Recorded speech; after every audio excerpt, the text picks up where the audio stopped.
Unfortunately, once a message is deleted on WhatsApp, it cannot be directly retrieved through the app itself.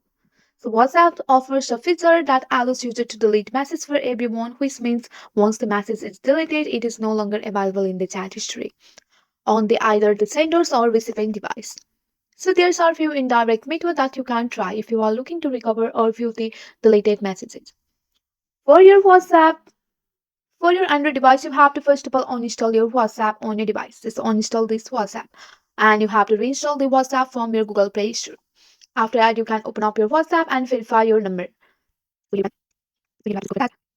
So once you are here, you have to just go for the agree and continue after installing your WhatsApp and write your phone number. After writing your phone number, you have to tap on the restore option to restore your chat and media from the backup.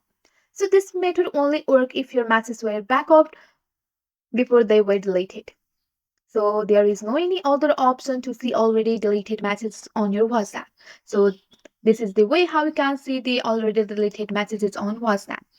That's it for today. If you like this video, please hit that like button and subscribe for more.